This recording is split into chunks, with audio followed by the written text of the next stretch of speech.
Hello साथियों, नमस्कार। स्वागत है आप सभी का। कैसे हैं आप सब? उम्मीद करते हैं आप सभी अच्छे होंगे। दोस्तों, आज के इस वीडियो में हम बात करेंगे मुगल काल को लेकर बहुत ही महत्वपूर्ण सवाल, जिसके दो भाग ऑलरेडी आपको हम प्रोवाइड कर चुके हैं, जिसका लिंक आपको नीचे वीडियो के डिस्क्रिप्शन में मिल जाएगा। आइए आज की कहानी को स्टार्ट करते हैं। एक एक सवाल आपकी परीक्षा में कई कई बार पूछा गया है। तो पहला सवाल है आपके पास, ईस्ट इंडिया कंपनी का जब गठन हुआ था उस समय भारत का मुगल बादशाह कौन था? तो आपको मालूम है ईस्ट इंडिया कंपनी का गठन 31 दिसंबर 1600 के आसपास की कहानी है। और 1600 में जो राजा था वो आपका कौन था? वो अकबर था। क्योंकि आप जानते होंगे अकबर का राजाभिषेक 1556 में हुआ था और अकबर 1605 तक राजा रहते हैं। ठीक है भाई। निम्न में कौन सा अकबर द्वारा अपनाया गया सुधार उपाय नहीं था? तो दाग प्रथा, मनसाबदारी प्रथा, जब्ती प्रणाली, ये सारे सुधार अकबर ने अपनाए थे।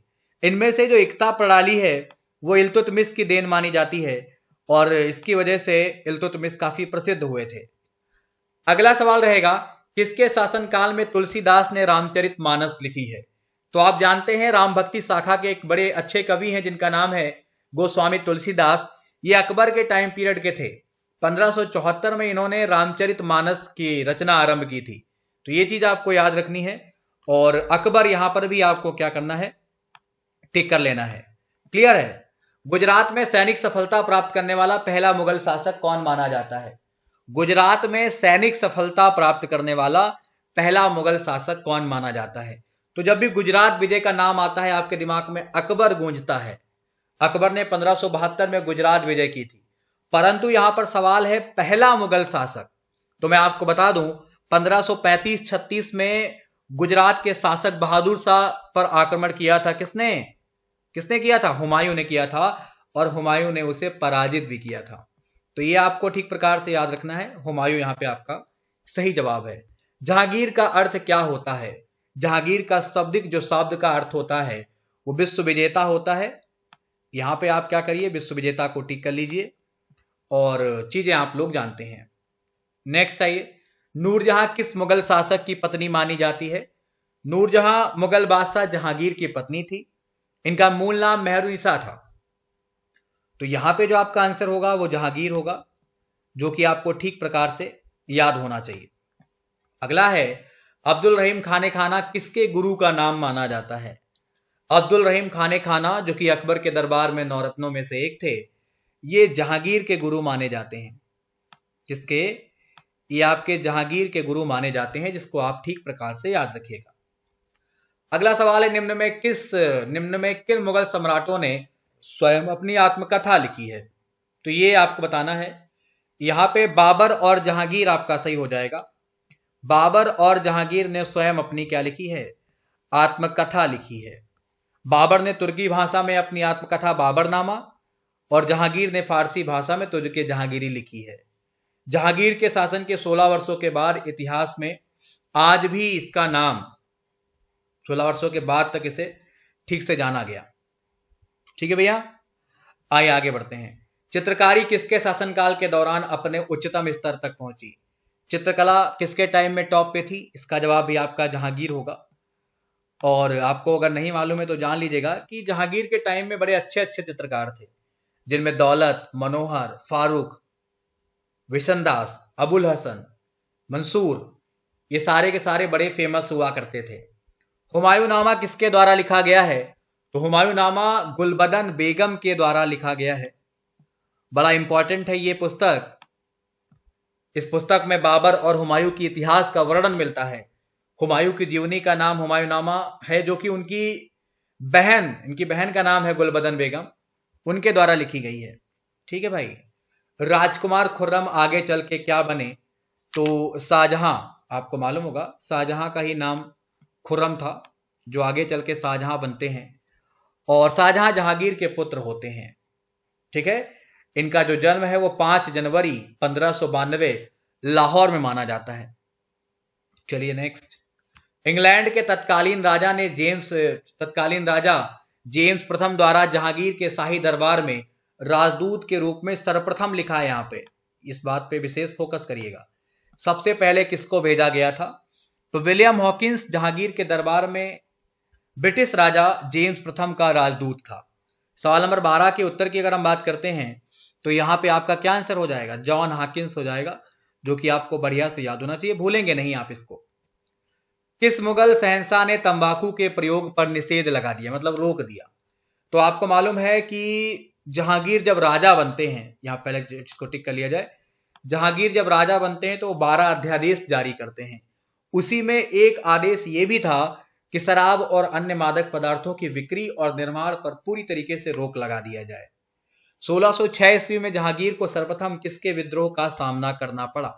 सबसे पहले उसके पुत्र खुसरो ने 1606 ईस्वी में विद्रोह किया था। जहांगीर ने खुसरो के आंदोलन का क्रूरता पूर्वक दमन किया, खुसरो को कैद करवाकर अंधा बना दिया और कुछ समय के बाद उसकी मृत्यु हो जाती है। तो खुसरो यहां पे आपका जो जवाब होगा वो आपको याद रखना है। किस मुगल बादशाह ने राजधानी आगरा से दिल्ली परिवर्तित की थी? तो शाहजहां के शासनकाल में राजधानी आगरा से दिल्ली बना दी गई थी और चीजें मैंने आपको बता रखी हैं। तो यहां पे आपका शाहजहां होगा, बहुत इंपॉर्टेंट है।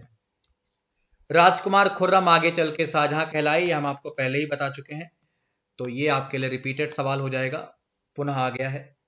किस मुगल बादशाह ने मुगल राजधानी आगरा से दिल्ली स्थानांतरित कर दी थी? ये सवाल भी रिपीटेड हो गया है, तो यहां पर भी आपका जवाब शाहजहां होगा। इन्होंने क्या किया था? राजधानी को परिवर्तित करके आगरा से दिल्ली बना दिया था। शाहजहां का प्रसिद्ध तख्ते ताऊस 1739 में कौन लूट कर ले गया? बहुत इंपॉर्टेंट रहेगा। फारसी आक्रमणकारी जिसको आप लोग नादिर शाह के रूप में जानते हैं, नादिर शाह ही था जिसने इसे पूरी तरीके से लूट लिया था। 1739 का वो समय था, उस समय मुगल बादशाह रंगीला हुआ करते थे, 1739 के आसपास की बात कर रहे हैं। औरंगजेब की माता का नाम क्या था? मुमताज महल, जिसका अर्थ होता है महल का प्यारा हिस्सा, तो यहां पे आप मुमताज महल कर सकते हैं। अर्जुमंद बानो बेगम इनका फेमस नाम था और चीजें आप सब जानते हैं। इनका जन्म अप्रैल 1593 आगरा में हुआ था। चलिए आगे बढ़ते हैं। बीबी का मकबरा, इसका निर्माण किसके द्वारा किया गया था? बीबी के मकबरे का जो निर्माण है वो औरंगजेब के द्वारा किया गया था। भाई अच्छे से याद रखिए, बीबी का मकबरा महाराष्ट्र औरंगाबाद में आप देखते हैं। ठीक है भाई। विश्व प्रसिद्ध तख्ते ताऊस निम्नलिखित में किस मुगल भवन में रखा गया था? तो दिल्ली के लाल किले में निर्मित दीवाने आम के पीछे एक कोष्ठ में इसे रखा गया था। तो यहां पे आपका जो उत्तर होगा वो बिल्कुल सही है, दीवाने आम, जो कि आपको याद रखना है। क्लियर है? शाहजहां के काल में कौन यूरोपीय यात्री भारत आया था? तो पीटर मुंडी, ये शाहजहां के काल में आए थे, ये आपको याद रखना है, पीटर मुंडी का नाम। ठीक है भाई। और 1630 से लेकर 32 तक जो उल्लेख मिलता है वो इनका मिलता है, तो आप याद रखिएगा। इनमें से किस शासक का 2 बार राज्याभिषेक हुआ था? औरंगजेब का 2 बार राज्याभिषेक हुआ था। पहली बार औरंगजेब का राज्याभिषेक 31 जुलाई 1658 में, जबकि दोबारा से इसका राज्याभिषेक 15 जून 1659 में हुआ था। दोनों बार इनका राज्याभिषेक दिल्ली में हुआ। निम्नलिखित में किस मुगल शासक ने संगीत और नृत्य पर पूरी तरीके से प्रतिबंध लगा दिया था? तो आप जानते होंगे मुगल बादशाह औरंगजेब, जो खुद एक बहुत बढ़िया वीणा वादक था, इसने अपने दरबार में पूरी तरीके से संगीत और नृत्य पर प्रतिबंध लगा दिया था। ठीक है भाई। निम्नलिखित में कौन जिंदा पीर के नाम से जाने जाते हैं? औरंगजेब बड़ा इंपॉर्टेंट किरदार है मुगल साम्राज्य में, और ये आपके जिंदा पीर, आलमगीर, ये सारे नाम इन्हीं के थे और ये कई बार आपसे आपकी परीक्षा में पूछे गए हैं। कुछ और बातें कर ली जाए। अगर आपने अभी तक अनअकैडमी ज्वाइन नहीं किया है तो ज्वाइन कर लीजिए, और सबसे इंपॉर्टेंट ये है कि अगर आप ज्वाइन करते हैं तो आप मुझे फॉलो भी कर सकते हैं, नीचे लिंक है। यहाँ पर आपको टॉप एजुकेटर से पढ़ने का मौका मिलता है, ढेर सारे बैच आप ज्वाइन कर सकते हैं।